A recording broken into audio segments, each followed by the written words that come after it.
The sour smell of bleach still hung in the air when my daughter Jenna pointed to a folding chair in the laundry room and said, "You'll be more comfortable here."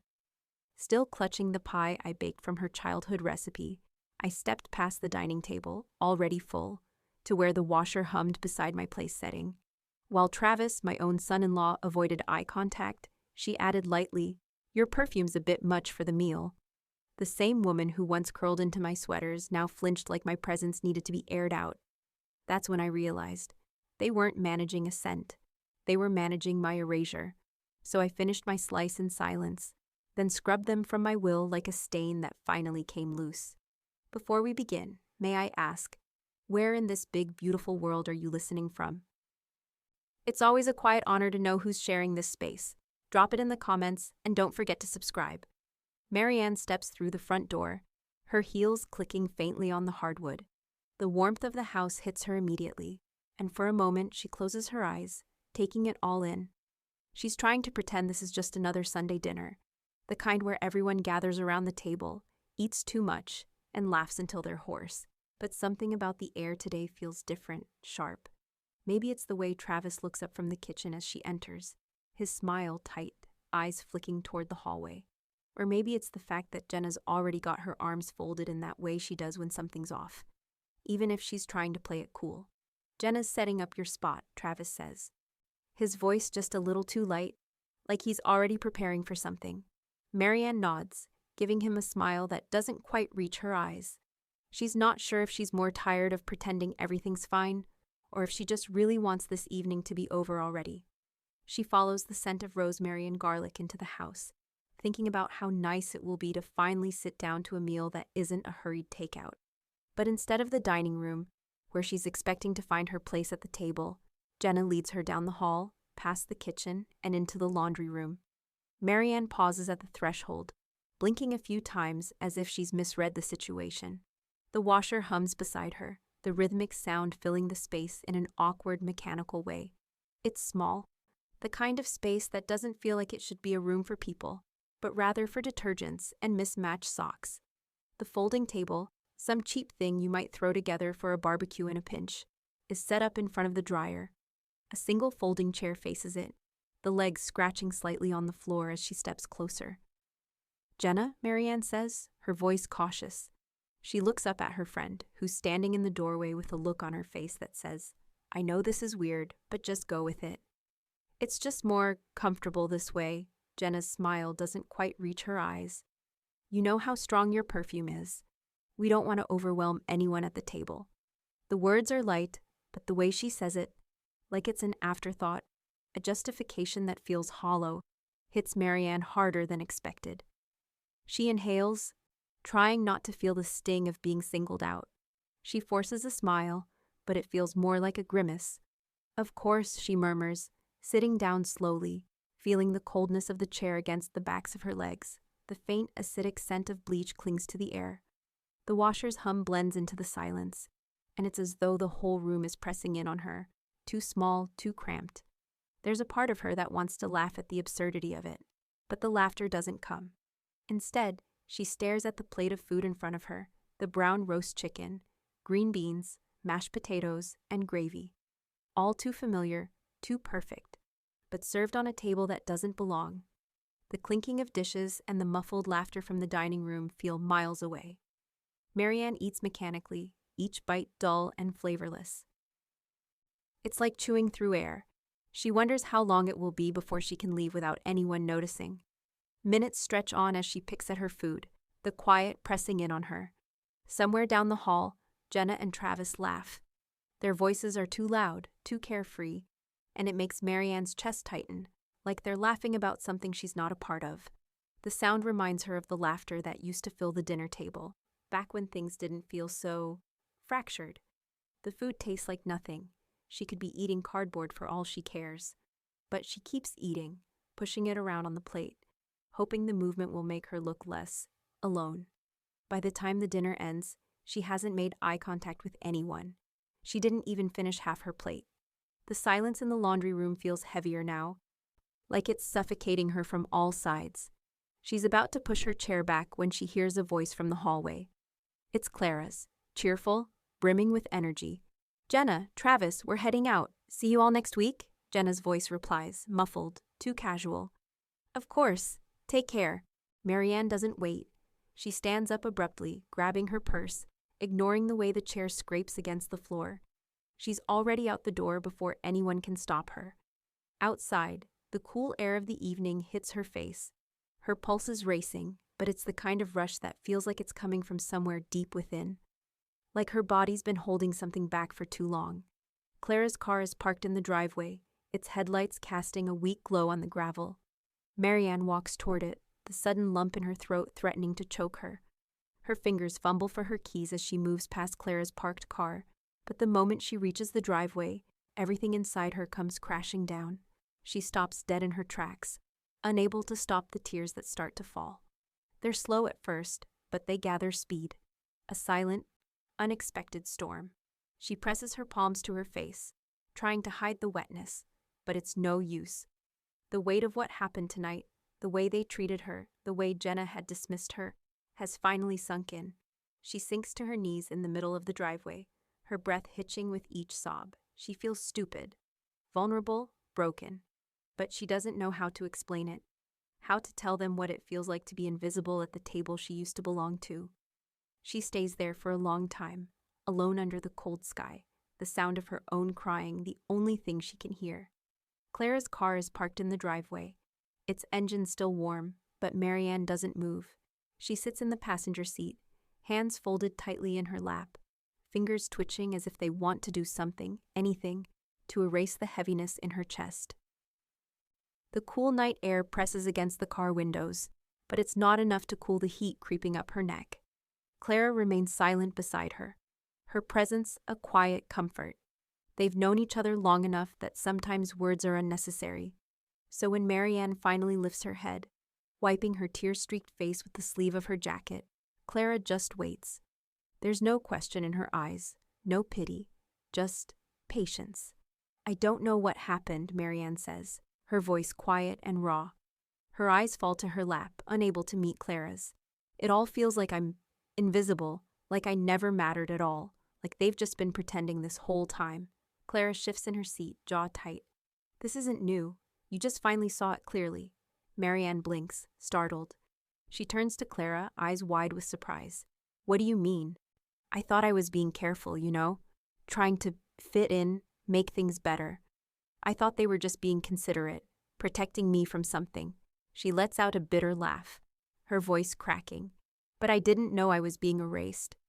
Clara's gaze softens, but only just. She pulls a hand from the wheel, resting it on Marianne's shoulder. The touch is simple but firm, grounding. You don't have to go back there, she says. You can stay as long as you need to. This house is yours. My guest room is yours. For however long you need to breathe. Marianne swallows hard.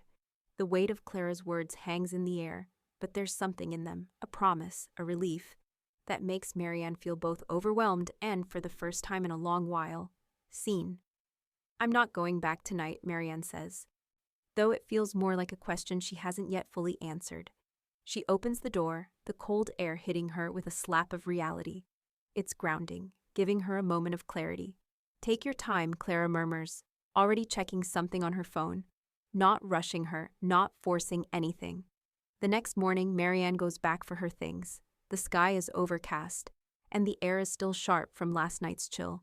Travis's car sits in the driveway, like nothing has changed, but everything has. The house feels smaller now, empty, like it's been emptied out of meaning. Inside, the silence greets her first. Jenna isn't there, and that alone makes Marianne's stomach churn. She moves through the kitchen and into the hallway. Travis is there, standing by the counter. He doesn't look up as she enters, just keeps his focus on the cutting board. The clink of a knife against it sounds too loud, like it's all they have left between them. Hey, Marianne says, her voice a little sharper than she meant. It's all she can manage. His eyes flick to her, barely meeting hers. Oh, you're here for your stuff. His tone is flat, like it's no big deal, like she's just another errand to check off. Yeah, she replies, not meeting his eyes as she heads down the hall. She doesn't want to linger, doesn't want to look at him any longer than necessary. He's not a person she recognizes anymore, Just a stranger, a reminder of everything she's lost. She grabs her bags quickly, just a few things. Her coat, the scarf she's worn 100 times but now feels foreign, her phone, a book she left behind. The little pieces of herself she left scattered around this house, now just things to be collected, as if they mean nothing anymore. When she's done, she turns to leave, but Travis is still standing at the counter. He hasn't moved. She wonders if he even notices she's there. His back is to her, and for a moment, she feels like a ghost. She doesn't say goodbye, doesn't need to. Outside, the cold air wraps around her like an old familiar blanket. She drives back to Clara's, where the house feels quieter, softer. It's a sanctuary now, even if she doesn't fully understand what that means yet. Clara's guest room is small, but it's hers. The bed is simple, the sheets soft. And for the first time in what feels like forever, she doesn't feel like she's been swallowed whole by someone else's life. She unpacks slowly, each item a small act of rebellion. The jacket from last night, a notebook she used to write in, but hadn't touched in months. Her toiletries, small familiar things that feel like a lifetime ago. Each object feels like a tiny reclaiming of herself, a statement that she isn't broken, that she's still here. As she finishes unpacking, she stands still for a moment, taking in the room. It's quiet but not empty. And for the first time in days, she can breathe. Marianne sits across from Alan Chen in a small, quiet office. The room smells faintly of coffee and polished wood, and the soft hum of fluorescent lights fills the space. Alan, calm and composed, adjusts his glasses before sliding a sheet of paper toward her. "This is your current will," he says, voice steady. "Everything's directed to Travis and Jenna." Marianne looks at the paper but doesn't reach for it. She knows what it says. She's known it for years. But now, in this quiet space, it feels different. Her hands are cold on her lap, and the paper before her feels like a weight. Alan notices the stillness and asks, "When was this last updated?" Marianne swallows, her gaze drifting downward. "When I still believed they saw me," she says softly, the words coming out before she can stop them. She wishes she could take them back, but it's too late. They're out there now, hanging in the air like smoke. Alan doesn't react immediately. His eyes soften slightly, the only indication he's heard what she didn't want to say aloud. He pushes the paper toward her. "If you want to change this, you have the power to." The quiet between them stretches. Marianne feels like she's sinking into the chair, as if her body wants to disappear into the walls. The house, her home, had felt so small last night. It felt smaller now, even though she hasn't stepped inside it again. She can still hear their laughter in her mind. Jenna and Travis, louder than anything she could have ever said. "I don't want them to have anything," she says, the words finally breaking the silence. The decision feels final, inevitable. Alan nods. "You don't have to keep things the way they are. You can revoke the old will and write a new one, with whatever instructions you wish." Marianne sits up straighter, her fingers gripping the edge of the table. She doesn't feel anger, just a steady determination. She's not fighting them anymore. She's simply letting go. "I want Clara to be the executor," Marianne says, her voice firm now. The thought comes easily, as natural as breathing. Clara had been the only one who had really seen her, who had stepped in when Marianne had lost herself. It felt right, even though the weight of the decision presses down on her chest. Alan doesn't flinch. "Of course." He jots it down, then looks back up. "And the rest of your estate? How would you like it distributed?" Marianne thinks for a moment, the weight of the question settling over her like a cold fog. What does she want to leave behind? What's worth holding on to? "I want everything else to go to the Birchwood Center," she says, her voice quieter now. "They'll use it for something meaningful, something that matters." Alan writes it down, his pen scratching against the paper. "And if anyone contests this will..." Marianne's breath catches in her throat. She can almost feel the fight they'd put up. Travis, Jenna, anyone who might feel entitled to something she's decided isn't theirs. Alan looks up at her again. "If they contest it, they risk voiding everything. You'll be legally insulated." The finality of it hits Marianne. For once she's taking control. For once no one else is making the decisions for her. She nods slowly, feeling a strange sense of peace wash over her. "Okay," she says softly. "I'm ready." Alan looks satisfied, gathering the papers, arranging them neatly on his desk. I'll have the documents prepared and filed.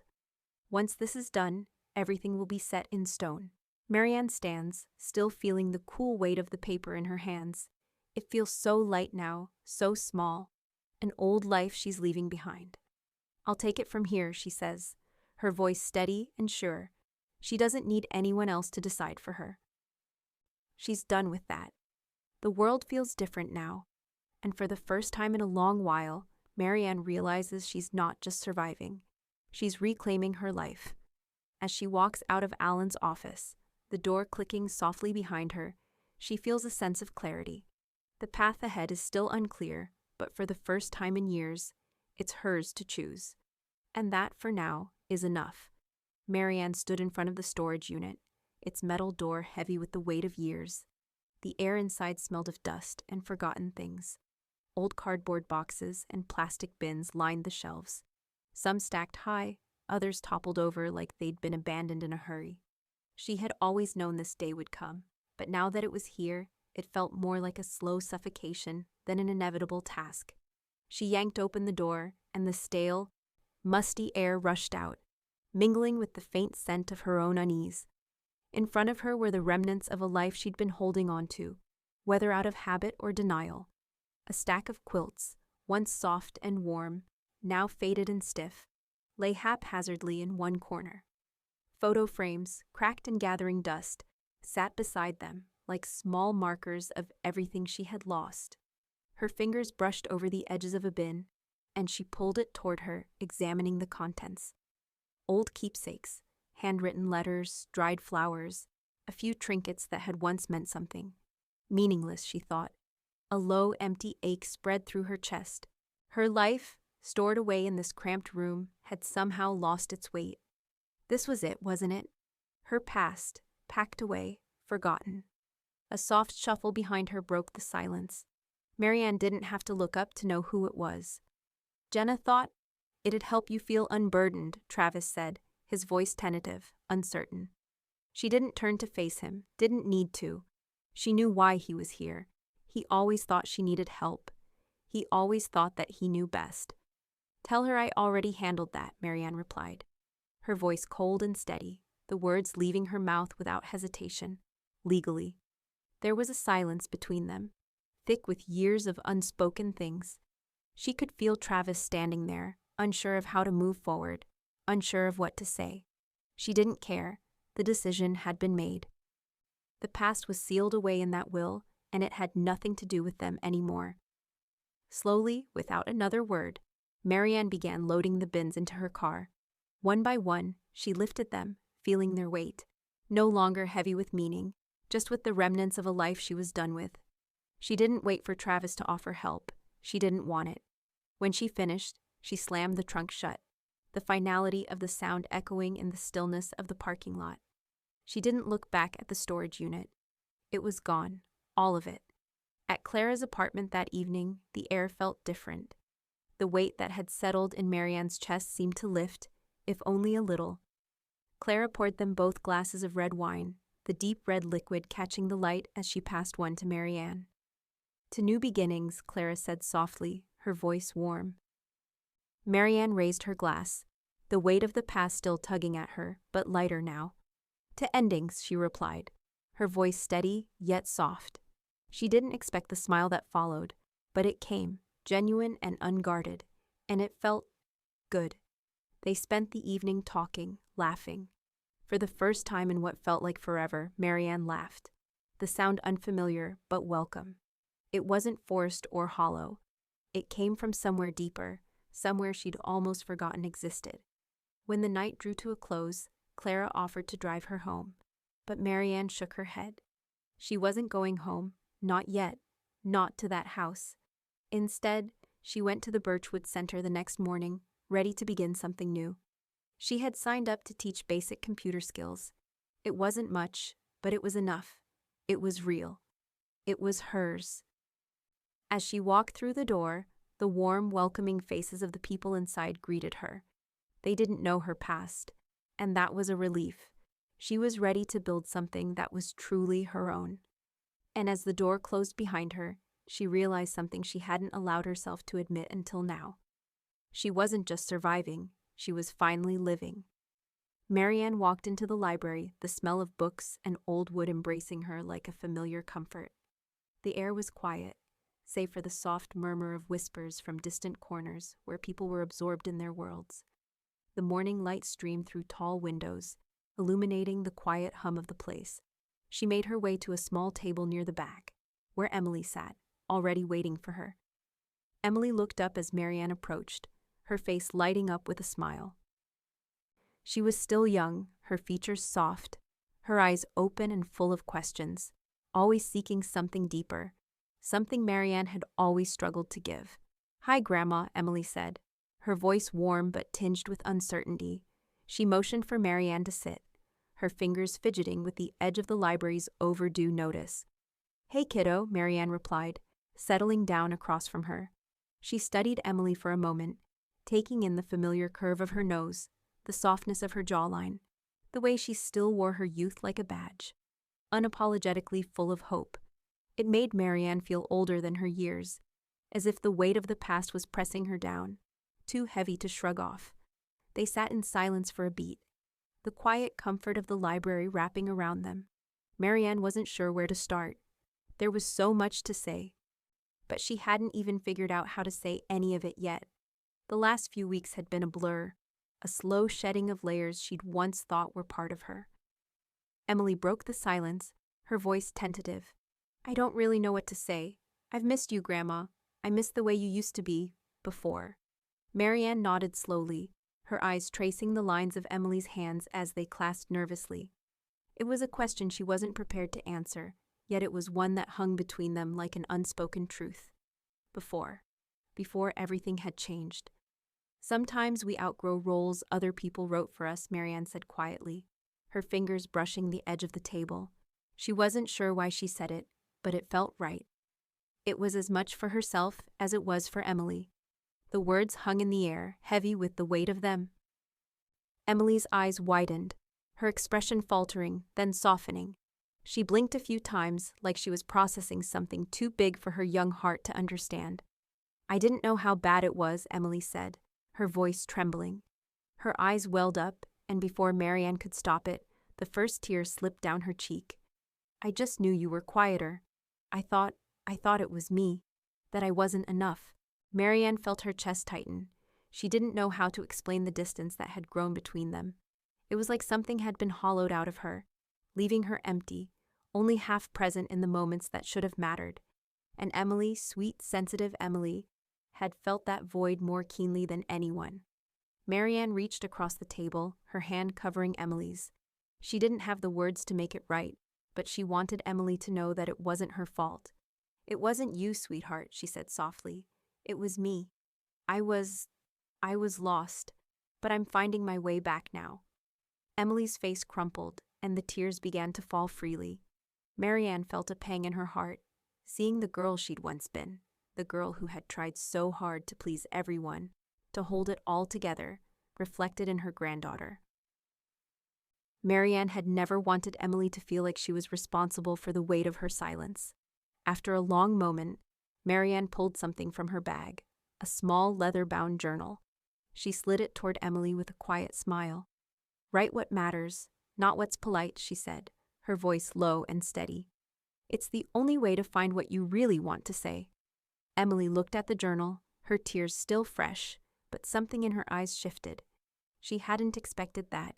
She wasn't sure if she understood fully, but the simple act of giving her the journal, of sharing a piece of herself, felt like a promise, a beginning.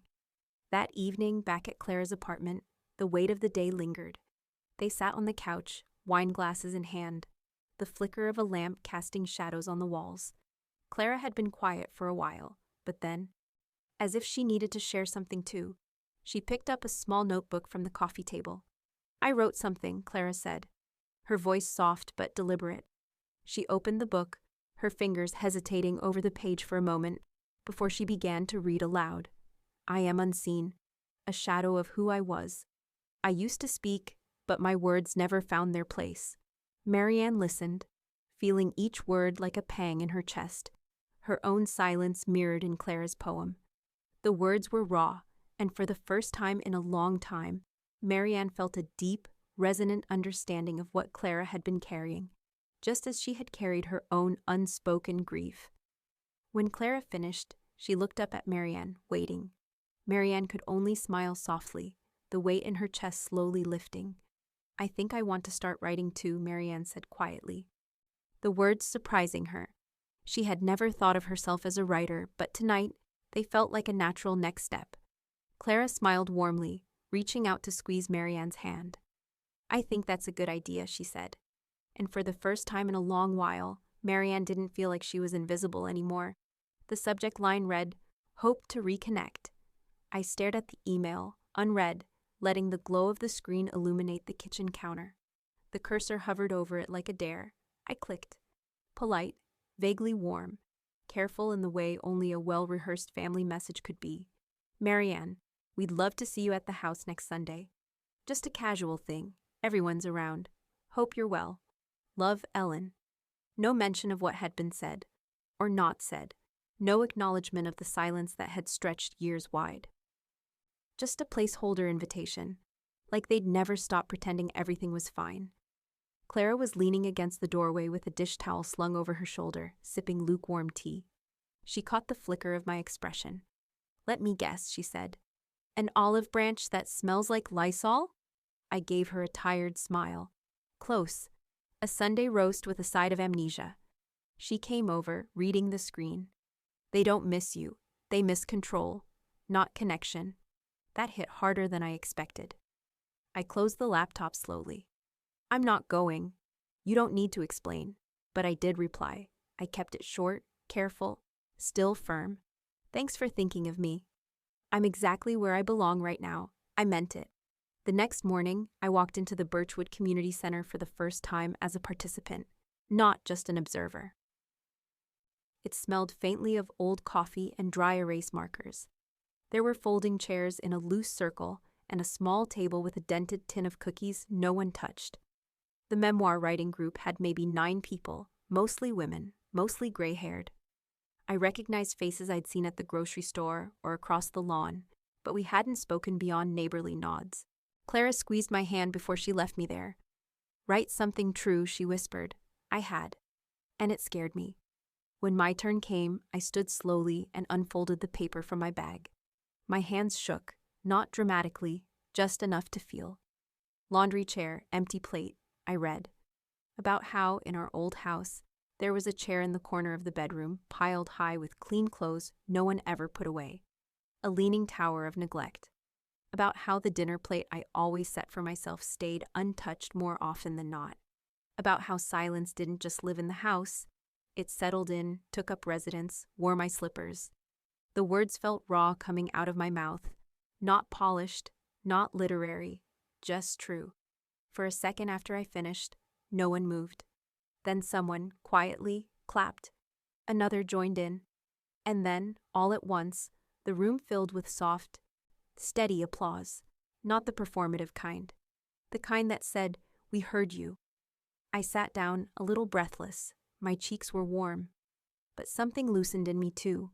Something that had stayed tight for decades. After the session, a woman named Karen touched my arm gently. That was brave," she said. "I saw my own kitchen in your story." I nodded, unable to speak just yet. Later that night, back at the apartment, I opened my laptop without hesitation. My inbox blinked with one new message. Subject: "Can I visit one of your classes? From Emily." My heart thumped. Too fast for such a short line. "I want to come to one of your classes, if that's okay." I stared at the screen, not because I didn't know what to say, because I suddenly realized she was watching, learning, following the breadcrumb trail I hadn't meant to leave. And for the first time in a very long time, I didn't feel afraid of being seen. But I also knew, if Emily came, she might hear more than I'd planned to share. I clicked reply. My fingers hovered. And then, the doorbell rang, once, then again, fast. Clara glanced up from the couch, brows furrowed. "You expecting someone?" I shook my head slowly, rising. When I opened the door, the last person I expected to see was standing in the hallway. wearing pearls, holding a store-bought pie, smiling like none of it had happened. "Hi, Mom," Ellen said. "Thought I'd stop by." I read the will one last time with both hands flat on the desk. Like pressing it down would make it more real. It wasn't a dramatic document. Nothing in it would spark headlines or even family arguments, at least not anymore. I'd remove the parts that once tried to appease everyone. No more for the sake of peace language. No more names included just because they were supposed to be. It was quiet now. Honest. Mine. Everything I owned, what little there was, would go to Emily. Not out of guilt or obligation, but because she had seen me. In a way no one else in the family ever had. She'd asked questions no one else dared to. She didn't flinch from the truth, even when it made her cry. I didn't cry reading it, just breathed a little easier. That night, Clara hosted one of her simple dinners. 6 of us, a little table, mismatched wine glasses. A mix of neighbors and writing group friends, people who wouldn't have been in my life 2 years ago but now felt knitted in. I brought the sweet potatoes, roasted, mashed, spiced with nutmeg and orange zest. The way my mother used to make them every Thanksgiving. It was the one thing she taught me in the kitchen that felt like love and not control. I hadn't made them in years. Clara caught the scent and turned to me. "Your famous ones?" I shrugged. She got something right. The table filled with laughter and glasses clinking. Someone brought out a chocolate tart. Someone else opened another bottle of wine. When Karen raised her glass and said, "To lives rewritten late, but well," it quieted the room in that soft, reverent way only the right words can. We toasted. I felt it land inside me like a small bell ringing. Later, back in my room, I slid the signed will into the desk drawer. It didn't feel like an ending. It felt like permission. I opened a fresh manila folder and wrote the label by hand. "Letters I'll leave." The ink smudged slightly as I wrote. My fingers were still stained faintly with sweet potato and cinnamon. I liked that. I took out a clean sheet of paper and sat with it for a while. No distractions. Just the sound of the radiator clicking and the faint thrum of Clara's jazz records from the other room. And then I wrote the first one. "To Emily, you saw me when they didn't." I paused. Let that sit. You asked the questions I never had the courage to ask myself. You looked past the careful versions of me I built to survive, and you stayed. I stopped and swallowed. My throat felt tight. I spent most of my life performing a role. The mother who kept her house clean. The wife who kept her voice quiet. The woman who didn't take up too much space. I blinked, surprised by how fast the tears came. You asked for the real story, and now I'm trying to live it.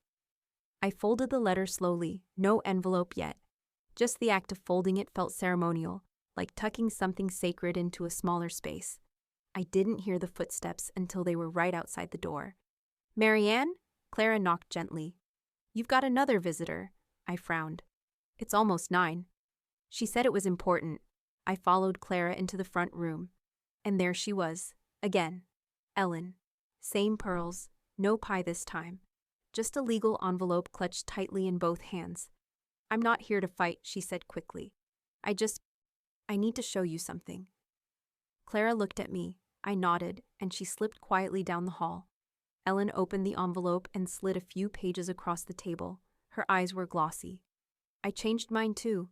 I stared down at the paper, her will, signed, witnessed, altered. "Why?" I asked, my voice low. "Because you were right, about all of it." She hesitated, then said something I hadn't expected to hear since I was 17. "I never saw you. Not really. I want to try now." Outside, the wind knocked softly at the windows like it wanted in on the conversation. I looked at her hands, unsteady, older than I remembered. There was no apology big enough for the years she let slip by. But maybe there didn't need to be. Maybe this was how we started over. I didn't answer, just sat back in the chair, feeling the heat rise behind my eyes. In the next room, the folder still sat open. Letters I'll leave. And maybe, now, one more I hadn't expected to write. To the mother who finally arrived. I wrapped the photo in tissue paper like it was made of glass. It was one of the few pictures that had survived every move, drawer purge, and flood of frustration. Emily was 4. Her cheeks were round and sticky with grape popsicle. She sat on my lap in the backyard, my arms around her, the light catching in both our hair like it had nowhere better to be. I looked tired, but I was smiling, really smiling. I slipped the photo into a pale blue envelope, along with a note, written by hand, in ink that bled a little on the thicker paper. Emily, you won't remember this day, but I do. I remember how your laugh made the whole backyard feel warmer. I remember thinking, just for a second, that maybe I could do this, be someone you could count on, even if I didn't quite know how. This photo reminds me what I was trying to build. You were always the reason I kept trying. Love, Grandma. I mailed it the same day her mother sent the group invitation. The subject line said, Emily's birthday, family BBQ. Nothing about it felt like an invitation. Just an announcement I was expected to RSVP, yes to, like it was a test. I didn't. 2 days later, Jenna replied, You're really making this difficult, Mom. No punctuation, just pressure, baked into every syllable, as if I had turned a birthday into a battleground, as if Emily's cake needed my quiet compliance to rise. I didn't respond right away. I let the silence speak for me. Until Travis chimed in with a text that landed with the precision of a guilt arrow. Can we talk? I think this has gone too far. I sat with the phone on my lap, read the message twice.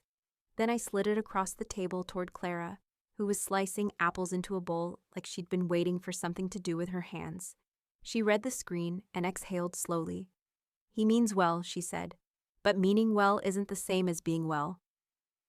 I don't want to be the villain in their story, I said, not even realizing the words until they were out. You're not the villain, Clara said. You just stopped auditioning for the part. We spent the next half hour drafting my response. I deleted it twice, started again. What we landed on was this. What went too far was asking me to dine with detergent. If you don't understand what that means, you weren't meant to. I hit send. Then turned my phone off, just like that. The next morning, I baked a chocolate cake from scratch. Real butter, real sugar. No boxed shortcuts. I even grated fresh orange zest into the batter, the way my mother had once done before birthdays became performances and meals became theater. This cake wasn't for Emily's party. It was for my memoir group at Birchwood. The room smelled like cocoa and something warm from childhood. I walked in carrying the cake on a glass stand, and the room actually applauded, not because of the cake, but because I hadn't missed a week. I was showing up. For them. For me. We ate in between reading. Clara brought her lemon bars. Karen forgot her poem but told a story about the summer her father left, and how she used to press violets between pages of her mother's cookbooks. Laughter filled the gaps between frosting and memory. I felt full in a way I hadn't expected. When I got home that night, the apartment was quiet except for the sound of Clara's radio humming through the wall. Old soul music, something Motown. I set the empty cake plate in the sink. Was just about to head to bed when I saw the blinking light on the landline. One message. I pressed play. It was Emily. Her voice was soft, measured, but not careful. Hi, Grandma. I got your letter and the photo. I showed it to my friends at the party and told them the story, the real one. I hope that's okay. A pause. The sound of laughter in the background. I saved you a piece of cake, chocolate with raspberry filling. Jenna said you probably wouldn't want it, but I told her she doesn't always know everything. Another pause. Then, quieter. I think you made the right call. I just wanted you to know that. The message ended. And I stood there, holding the edge of the counter, the quiet suddenly too full to contain. For the first time, I wasn't at the party, and somehow, I'd never felt closer. I didn't respond. I sat at the kitchen table that night, Emily's message still warm in the room like candle smoke, but I didn't press reply. I didn't forward it to Jenna. I didn't thank Travis for his half-effort text or revisit the tangled weeds of our family dynamics. Instead, I opened my laptop, attached the voicemail file, and sent it to one person. Alan. The subject line was blank. No explanation. His reply came 2 hours later, crisp and unceremonious. No need to answer, they don't have standing. It made me laugh, one dry burst of air that surprised even me. It was such a lawyer's response, but also, right. There are people who lose the right to ask things of you, even if they still wear your last name. The next morning, a delivery arrived at the front door. A bouquet of white lilies and pale roses. Elegant, expensive, impersonal. There was no card, no note, just assumption. I didn't need to ask where it came from. Clara found me staring at it in the hallway, still holding the plastic water tube like it might explain itself. She didn't ask, just glanced at the arrangement, then at me. "Let me guess," she said. "Travis?" I nodded. She shook her head. "They think love is a line item, a transaction. You pay in obedience, you get affection, but you—" She reached past me and took the vase. "You showed them otherwise." She set it gently on the edge of the porch, beside a sign advertising the community plant swap. It looked more honest out there. That Saturday, I stood in front of 15 teenagers who didn't know me and weren't sure they wanted to. The high school English teacher, Ms. Carter, maybe 35, sharp in a kind way, had invited me to guest teach a storytelling session. "Real-world voice," she said, "not textbooks. They need to hear what truth sounds like when it's lived." Most of the students sat with their hoods up, pencils barely moving. One girl in the back chewed on a straw. A boy near the front kept his earbuds in, pretending they were dead. But I showed up anyway. Same way I had with my writing group. Same way I'd learned to show up for myself. We spent the first half hour talking about how stories begin, not with plots, but with why you're telling it, who you're telling it for, what part of yourself you're trying to make visible. Then I told them I'd read something I'd written. I didn't ask if they wanted to hear it. I just opened my notebook. "Buried in the Home I Paid For." That was the title. I'd written it 2 nights ago, after the flowers came, while the lilies wilted quietly in the cool night air. I began, "There's a silence no one warns you about. The kind that arrives in a home you own, built for other people's comfort. A silence you pay the mortgage on. The kind that echoes loudest in rooms where no one thanks you for building them." I buried myself in the square footage, in folded towels and polished floors. I disappeared under the weight of clean dishes and calendars hung for show. But the house never saw me, and neither did they. My voice wavered once. I didn't try to stop it. When I finished, there was a long pause. Not bored, not distracted, processing. Then a girl near the window said, "That sounds like my mom." And a boy with ink-stained fingers added, "That's how my grandma talks when she's tired." And just like that, the room shifted. They started writing, really writing. One boy stayed after class to ask if I'd be back next week. I said yes before I even looked at my calendar. Back home, I found a new envelope waiting by the door. Handwritten, no return address. The handwriting was Jenna's, rounded and hesitant, like she wasn't sure she still knew how to say what she wanted. Inside was a single piece of paper. "Can we try again?" was all it said. No salutation, no signature, no apology, just a sentence. But it was the wrong one. I placed the letter next to the wilted lilies on the porch, closed the door behind me. Back in my room, I opened my journal to a blank page, labeled it, "Letters I'll Never Send." And I began the first one, to the daughter who mistook my absence for cruelty, and my silence for surrender. She arrived on a Friday afternoon with a canvas duffel bag slung over one shoulder and her hair tied back in a loose braid, like she hadn't quite decided whether she was visiting or retreating. Clara's cottage, nestled behind an old maple and framed by ivy that refused to be trimmed, looked even smaller with someone new on the porch. But Emily didn't hesitate. She stood there for a beat, eyes scanning the weathered siding, the cracked bird bath, the window box spilling rosemary, and then she smiled, like the place had been waiting for her all along. I opened the door before she could knock. "Hi," she said, that soft, direct tone she always used when something real was coming. "Hi," I said back. "You're early." I wanted to be.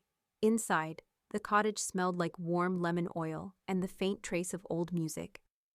Clara had records playing low in the back room, something instrumental, piano-heavy, a melody that made time slow down. Emily took it all in without speaking. The books stacked along the window seat, the chipped teacups, the wicker chair with the unraveling armrest. None of it matched, and all of it felt like home. We didn't talk about Jenna, or Travis, or the letters they didn't send and the ones I refused to. We talked about birds. Emily had started noticing them, she said. Watching how they moved, how they seemed to argue and forgive within seconds. We talked about food, what she'd learned to cook since college, how she burned a lasagna last month because she got distracted writing in the Notes app on her phone. We talked about stories, what makes them true, what makes them last. That evening, we made soup, carrot and ginger, with just enough heat. She peeled while I chopped. Clara floated in and out, humming, carrying fresh bread wrapped in a dish towel like a peace offering to the end of the week. At one point, Clara leaned against the kitchen doorway and watched us move around each other like we'd done it for years. She gave me a sideways smile. I think she got the right genes after all. Emily rolled her eyes with affection. Only the best ones. The fire crackled that night as we curled into soft chairs with mismatched mugs of tea. Emily read aloud from a journal she kept tucked in her bag. The entries weren't stories yet, but they had bones, fragments of thoughts about becoming a woman no one had warned her would be this much work. I didn't interrupt, just listened. Let her shape her own voice. When the clock hit 10 and the fire burned low, Clara disappeared with her crossword puzzle and a whispered, "Good night, girls," leaving us in a cocoon of quiet. Emily reached into her bag and pulled out a folded piece of paper. "I've read your letter 100 times," she said, voice low. "The one with the picture." I waited. I didn't know how much I'd needed it, until I had it. She folded the paper back. "I don't need anything from your will, Grandma. Just your words. That's the part of you I want to carry." I opened my mouth to respond but couldn't, not right away. Something in me just unraveled quietly, like thread that had been wound too tight for too long. "I'll keep writing," I said finally. She smiled. "Good." In the morning, we made pancakes and ate them barefoot on the porch, the syrup dripping down onto mismatched plates. We didn't rush. The sun moved slowly, and for once, I didn't chase it. Before she left, Emily hugged Clara long, like they'd known each other far longer than they had. Then she turned to me and held on tighter. "I don't know what's next," she said into my shoulder. "But I know where I want to begin." I nodded. "Then that's already something." She smiled through tears. And then she was gone, down the walkway, across the gravel drive, away from the window of her car before she disappeared around the bend. I stood there a while, the silence wrapping back around the cottage like a shawl. And when I walked back inside, I didn't feel the ache I usually did when people left. Instead, I walked to my desk, opened the folder labeled "Letters I'll Leave," and pulled out a clean sheet. To the granddaughter who chose me, fully, freely, without asking me to explain. I kept writing. The stack of letters sat on my desk for 3 days before I could bring myself to seal them. I'd written them in longhand, on the good paper Clara keeps in the second drawer. The kind with just enough texture to slow your pen down, make you mean what you write. No fluff, no rehearsed apologies, no overly poetic phrasing. 3 were for Birchwood, 1 each to Karen, Daryl, and Louise, my quiet companions in the circle, all of whom had, in their own quiet ways, helped build the space I now considered sacred. I didn't tell them how grateful I was for their feedback or their attendance. I told them what I saw in them, their posture when they read, their hesitations, the honesty that leaked through even when they tried to be funny. I wrote to who they were, not just what they wrote. The 4th was for Clara. That one was hardest to finish. She'd never asked me for anything, not even thanks, but I wrote it anyway. For the woman who made silence feel like safety. For the home that taught me how to stay. I tucked a pressed rosemary sprig between the pages. She'd know what it meant. The 5th letter, Emily's, was still open, still growing. She would get the final draft. No edits, no held breath. A few days later, I drove across town to a squat brick building with a dented green door. The sign read Neighborhood Food Exchange. I'd passed it 100 times without ever noticing it. Inside, the shelves were half-stocked. A volunteer with a kind but distracted face asked if I needed assistance. I told him no, I was there to give something. I didn't give much. Just enough to cover a week's groceries for a few people. I made the donation anonymously. The memo line on the check read, "For those who eat alone because someone convinced them they should." That weekend, I got the email. "Congratulations, your piece buried in the home I paid for has been selected for the Fall Voices Showcase at the Civic Hall. At first, I stared at the screen like it belonged to someone else. Then I printed it out and brought it into the living room, where Clara was knitting something she refused to call a scarf. She read it once, then twice, then looked up with that familiar glint in her eye. "Front row," she said. "I'm not sitting anywhere else." The night of the reading, I wore a black blouse with sleeves that made me feel strong. Clara wore lipstick for the first time in years. Red, unapologetic, smudged just slightly. The hall was warmer than I expected. Folding chairs, a makeshift stage, a microphone with a little too much feedback. Still, it was enough. When they called my name, I walked to the stage without shaking. My knees held, my voice did too. I read the piece all the way through. This time, I didn't stumble. This time, I looked up. In the second row, I saw a woman maybe in her 50s, hair pulled back, eyes wet. When I finished, she didn't clap right away. She just stood there, arms crossed, breathing like someone had just opened a window in a room that hadn't been aired out in years. Afterward, while the crowd moved toward the coffee table and folding napkins, she found me. She didn't say hello, just stood in front of me and said, "I thought I was the only one." I didn't need to ask what she meant. "You're not," I said, "and you're not done yet." She nodded once, like a woman accepting a baton she didn't know she'd been waiting to carry. Later that night, back at the cottage, Clara poured us each a finger of brandy and insisted on making a toast. "To what?" I asked, half laughing. "To legacy," she said, raising her glass. "But the kind you choose." I tapped my glass to hers, and we drank in the quiet. Before bed, I walked into my room, turned off the lamp, and stood by the window. The moon was high. The rosemary swayed in the planter box. On my desk, the final copy of Emily's letter waited, sealed, stamped, and ready to be mailed. But I didn't send it yet. Some words deserve to be delivered, not just received. I saw her before she saw me. Jenna stood by the folding tables in the Birchwood lobby, her arms wrapped around a clipboard like it was a shield. She wore flats too polished for a food drive, and a blazer too stiff for a Saturday morning. Her hair was pulled tight, and her smile, forced for whoever had just walked past her, froze the moment her eyes met mine. "I didn't know you volunteered here," she said, her tone casual, like we were two strangers passing in a grocery aisle, both reaching for the same tomato. "I don't," I said. I didn't stop. I walked past her like mist, like someone brushing past a memory they no longer had the energy to revisit. She hesitated. I heard the small shift of her foot behind me, the weight moving forward like she might say something more, but the moment stretched too long and collapsed under its own awkward silence. Then Clara appeared. She moved in between us with quiet grace, setting down a tray of lemon bars on the welcome table without so much as a glance in Jenna's direction. "Marianne," she said calmly, her voice warm and breezy.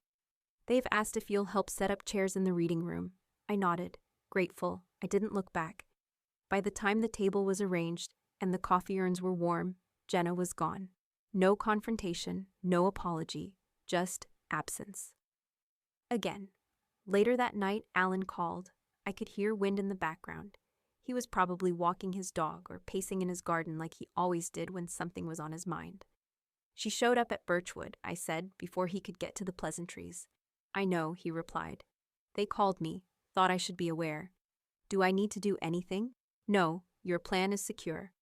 Every document's been filed. The trust is locked. She can't change anything, not unless she wants to launch a legal fight she won't win." I didn't say anything.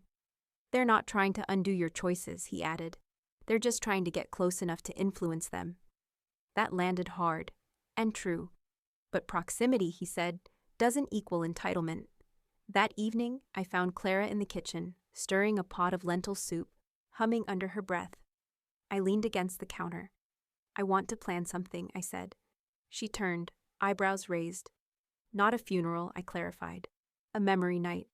While I'm still here to feel it." Clara stirred, slowly. "What kind of memory?" "The kind people carry forward, not in grief, in recognition." She nodded once, then set the spoon down. "Birchwood'll host. I'll talk to Rose tomorrow." "I was hoping you'd cook," I said, knowing full well she already would. Clara smiled, the kind of smile that hides 1,000 unspoken yeses. The planning started quietly. A simple evening, no stage, no slideshow, just people and their stories. I chose music. Clara worked on the menu. Karen offered to bring wine. Louise suggested printing out short quotes from my writings to place on the tables, like fortune cookie truths. But the moment that undid me happened on the back porch 2 days later, when Emily stopped by with a grocery bag, and her sleeves rolled up. She'd heard through Clara, of course. Nothing travels faster than good intentions. "I want to speak," she said, setting down a bunch of fresh thyme and a carton of eggs. At the celebration, I looked up from the note cards I'd been sorting. "You don't have to." "I know," she said, "but I want to." I waited. "I want people to know who you were," she continued, "while you were still here, not just who they'll remember you as later." I stared at her, unable to answer for a long moment, not because I didn't know what to say, but because she had already said it. She wasn't preserving me, she was witnessing me. And that's all I'd ever wanted. Before she left that night, she handed me a sealed envelope. "It's not a reply," she said. "It's a beginning." Then she turned and walked down the path toward the streetlight. I held the envelope in my hands for a long time before opening it. Not out of fear, but out of reverence. The seal cracked quietly in the soft light of the kitchen. Inside was a single sentence, in her neat, looping handwriting. "Tell the whole story, Grandma. I'm ready now." I sat down, pulled a blank page from the drawer, and picked up my pen. It was the kind of evening that settled gently. No drama, no surprise guests, no weather interruptions. Just the hum of real people arriving in cardigans and soft shoes.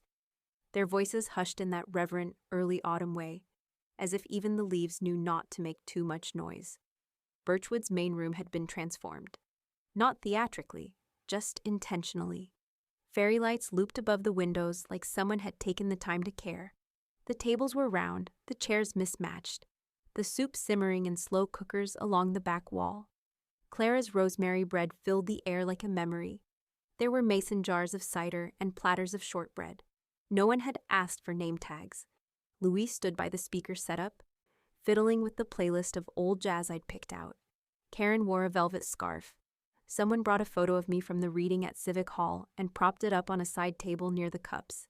I didn't recognize every face, but that didn't matter. They weren't here to grieve me. They were here to know me. While they still could, I stood up when it was time, not introduced, not announced. Just seen. In my hands was a single, creased page. I hadn't written it to impress. I'd written it to release. The woman who ate beside the washing machine. I looked at the crowd, then began. There was a time I didn't eat at the table, not because there wasn't space, but because I didn't want to sit where I was expected to speak and not be heard. So I sat by the washing machine instead, in the little laundry room with the linoleum tile, balancing my plate on my knees while socks spun behind me. No one looked for me there, which meant I could chew without justifying myself. That was peace once. Hiding in plain sight. I paused. Someone near the back wiped their eye. Another let out a short laugh of recognition. I didn't flinch. But now I eat with people who bring their own forks and ask for seconds, who don't need me to shrink first so they can enter the room. I used to think I was invisible. Turns out I was just poorly lit. That line landed softly. A ripple of warmth spread through the room. A few people clapped gently before I even finished. I folded the paper and sat. And then Emily stood. No fanfare, no clearing of her throat. Just a quiet grace, her journal in one hand, her posture proud. She read, "You didn't grow smaller, they just stopped measuring you honestly. You stretched where they couldn't see, and now, you don't owe anyone the inches they forgot to count." I didn't breathe for the last 4 lines. The room didn't either. She looked at me when she closed the journal, and I understood that she hadn't written that poem for applause. She'd written it for me and for herself. Later, Clara raised a glass. She didn't stand, didn't clear her throat. She just lifted her cider and said, "To women who saved the best for themselves, finally." That got the loudest cheer of the night.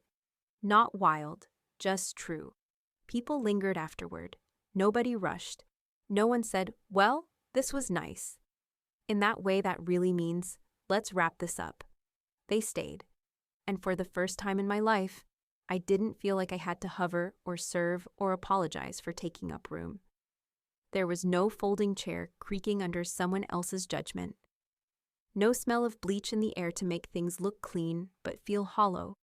Just laughter, and second helpings, and light. Someone asked if I had another story to read. I said not tonight, but I knew I would. When the evening finally wound down and Clara blew out the last of the tea lights, I sat by the window and looked at the room. Empty plates, crumpled napkins. A poem someone had copied down and left behind, like a secret folded into the night. And in the quiet that followed, I whispered it to myself. Not a prayer, not a hope, just a truth I finally believed. They saw me, and I stayed. Alan sent the letters on a Tuesday, tracked, certified, one to Jenna, one to Travis.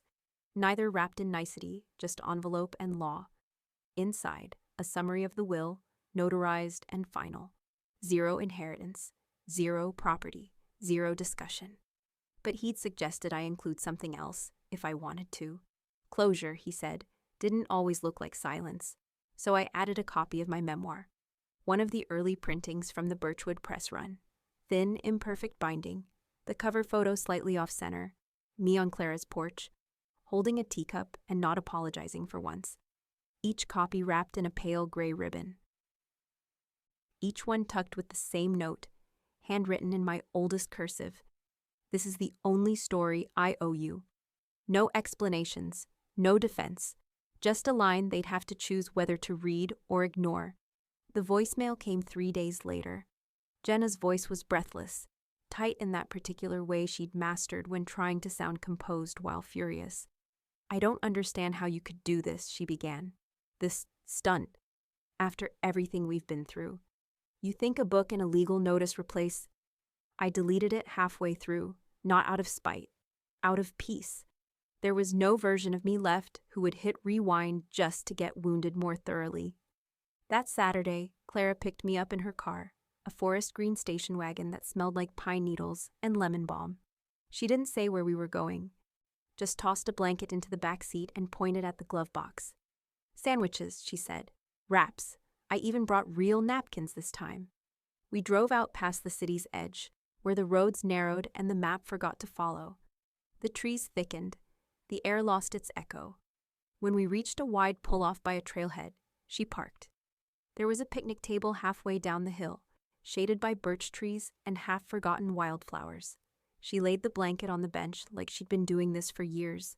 She poured lemonade into enamel cups, handed me a sandwich that tasted like home and honesty. We ate in silence for a while, the wind flicking gently at our hair like a reminder we weren't alone up here. Then she looked at me and said, "You didn't lose a family." I raised an eyebrow. "You lost an audience." I stared at her, then laughed, loud and full, the kind that takes root in your chest. "That's harsh," I said, still laughing. "No," she replied, unfazed. "It's precise." When we finished, we lay back on the grass, heads turned toward the sky. The clouds moved slowly, as if they had all the time in the world. "You okay with how it ended?" she asked, almost absently. I thought about that, then shook my head. "It didn't end, it just changed direction." Clara smiled without looking at me. "Exactly."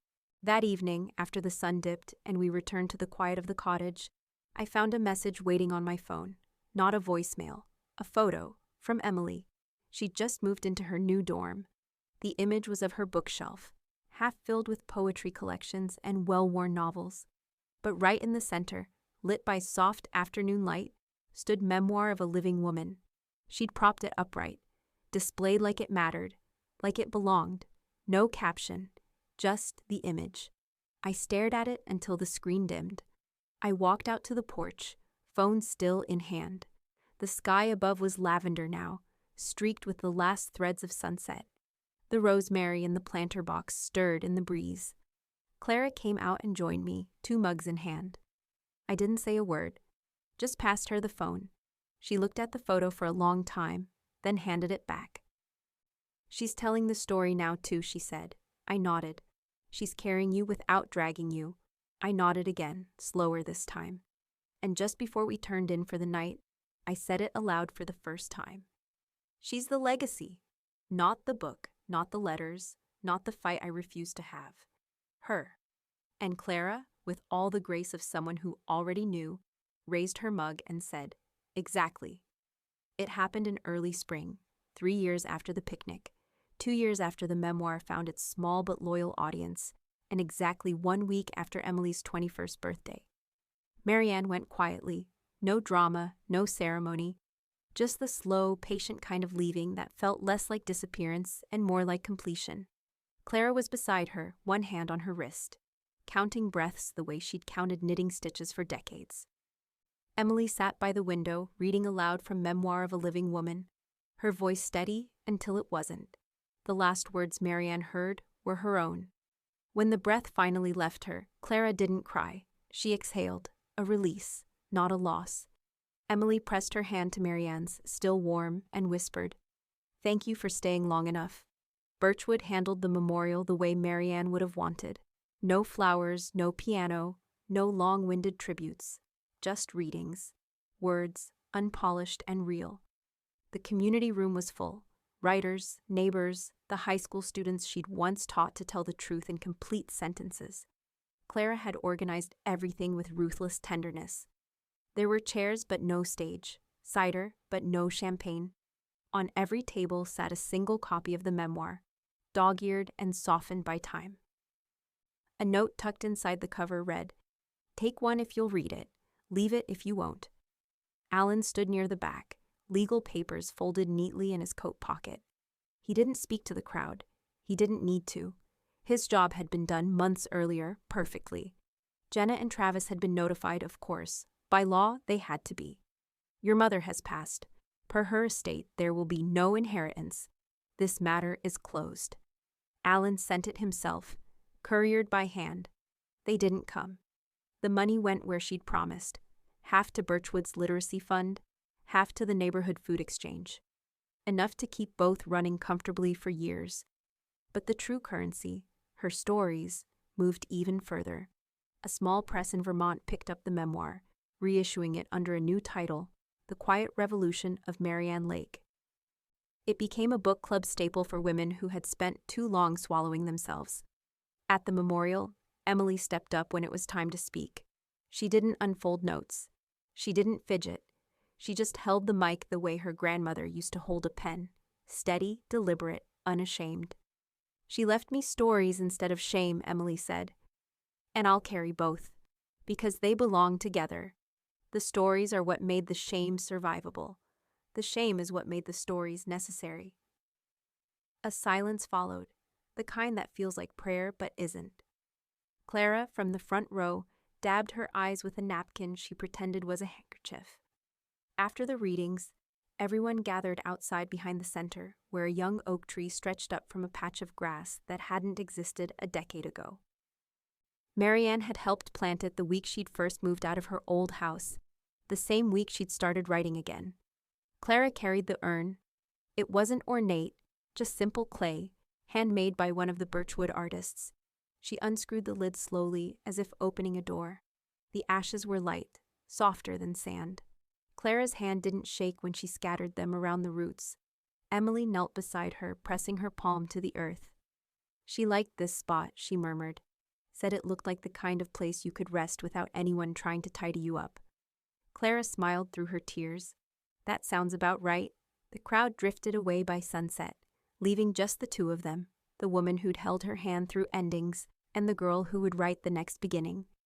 Emily stood, brushing dirt from her knees. "She'd hate that we called this a memorial," she said. Clara chuckled. "Then we won't." They walked back toward the path, arm in arm, the sky fading into amber and lilac. Behind them, the wind picked up, stirring the branches. The sound was soft, almost like a page turning. On the last page of Marianne's memoir, printed in clean black ink, her closing line waited, unflinching, unapologetic, precise. "They made me eat in the laundry room to avoid smells, so I washed them out of the will with surgical precision.